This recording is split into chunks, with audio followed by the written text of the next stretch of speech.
یعنی این یک مقایسه یا یک فرقیتی خیلی مهمی هست که یک نفر با سرمایه سر قدرت میاد، به سیاست میاد، یک نفر دیگر با جیب‌های خالی ولی با استفاده از این سیاست و رهبری تبدیل میشه به یک سرمایه‌دارترین یا بالاترین افراد دنیا که دیگر با یک کشوری قشاق، با یک ملت مهاجر ولی خودش با خانواده‌اش با یکی از سرمایه‌دارترین تبدیل میشه.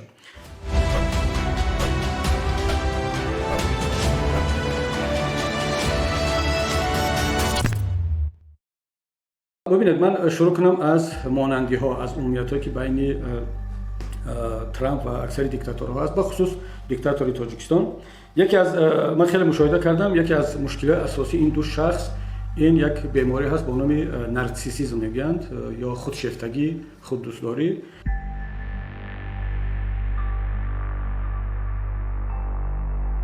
این دو نفر خود را خیلی دوست می‌دارن، تا حد دوست می‌دارن که اصلا هیچ گونه انتقاد را نسبت خود قبول ندارند و شاید فکر کنند که بهترین انسان‌ها نه تنها در کشورشون بلکه در روی سیاره هستند و این باعث گشته است که خیلی هم نسبت رقیبان خودشون با یک رشک و نفرت مناسبت میکنند.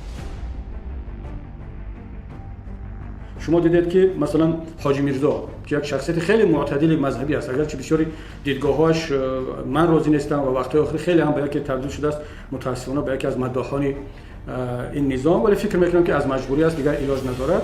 با وجود این هم حاجی میرزا را از مقام خطیب شهر کلاب از مسجد گرفتن. چرا؟ برای اینکه این شخصیت محبوب در نزد مردم باید منبر نداشته باشد. و دوم مانندی که بین این دو نفر هست من مشاهده کردم این پاپولیسم و شعار پرتایی.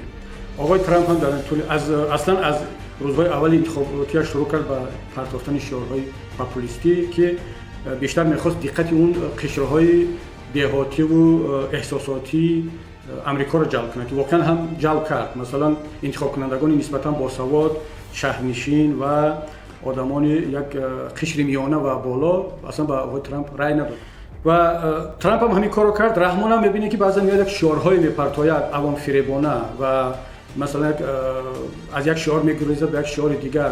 درباره وقتی که راغون گپ میزد چند سال پیش 10 سال پیش میگفت که بعد 2 سال این لیمیت برق برای شما افسانه می شود. اصلا حساب و کتاب نداشت که از لحاظ اقتصادی که آیا واقعا میتواند بعد 2 سال راغون را بسازد و اصلا راغون هم ساخت لیمیت برق رو برطرف کند. حالا دو اگریگات راغون کار کرده است بعد 10 سال وعدهش، ولی هنوز هم لیمیت افسانه نشد. برعکس در بعضی دیهه‌های تاجیکستان برق هنوز هم افسانه است.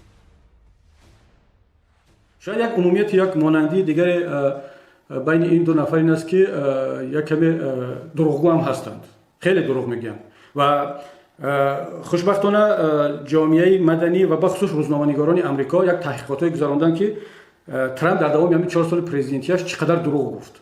با فکت و رقم آوردن تمام دروغ‌های ترامپ را روزنامه‌نگاران آمریکایی در نتیجه تحقیقات‌های خیلی هم عمیق دروغ‌هاش را آشکار کردن و به جامعه آمریکا پیشنهاد کردن. اما در تاجیکستان هیچگاه چون یک تحقیقات ژورنالیستی برده نشده است که رحمان در طول 30 سال حاکمیتش چقدر دروغ گفته است.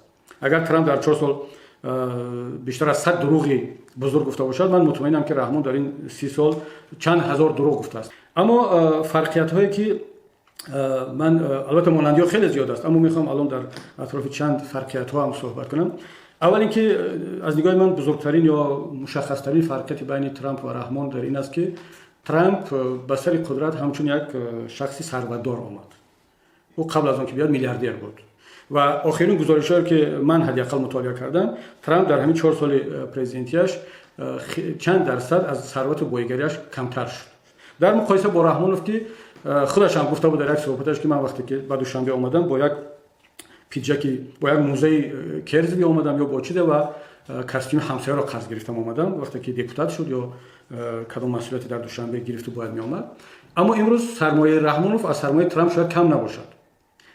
یعنی فرق اساسی در همین است که ترامپ حالا قبل از پرزیدنت بودنش سرمایه‌دار بود، تجارت داشت، میلیون‌ها داشت، میلیاردها داشت، اما رحمانوف با یک پیجاکی قرض گرفته با دوشنبه آمد. امروز پول و مال رحمانوف دیگر اصلا حساب ندارد و طبق آخرین حساب‌هایی که به دست می آید حداقل 5 برابر از بودجه تاجیکستان رحمانوف با فرزندان و دامادها و خانواده‌اش بیشتر سرمایه دارد. یعنی حالا بعضی سوال می‌کنن که شما وقتی که سر قدرت آمدید بودجه تاجیکستان رو این کمبودیا رو قرض‌ها رو از کدام حساب انجام میدهید؟ اگر 50% این پول‌های دزدیده رحمانوف رو ما اگر بتوانیم به دست بیاریم که ان شاء الله میتوانیم، این خیلی از مشکلات کشور و ملت رو حل خواهد کرد. یعنی این یک مقایسه یا یک فرقیتی خیلی مهمی هست که یک نفر با سرمایه سر قدرت میاد، به سیاست میاد، یک نفر دیگر با جیب‌های خالی ولی با استفاده از این سیاست رهبری تبدیل میشه به یک سرمایه‌دارترین یا بایترین افراد دنیا که دیگر با یک کشوری قشاق، با یک ملت مهاجر ولی خودش با خانواده‌اش با یکی از سرمایه‌دارترین تبدیل میشه.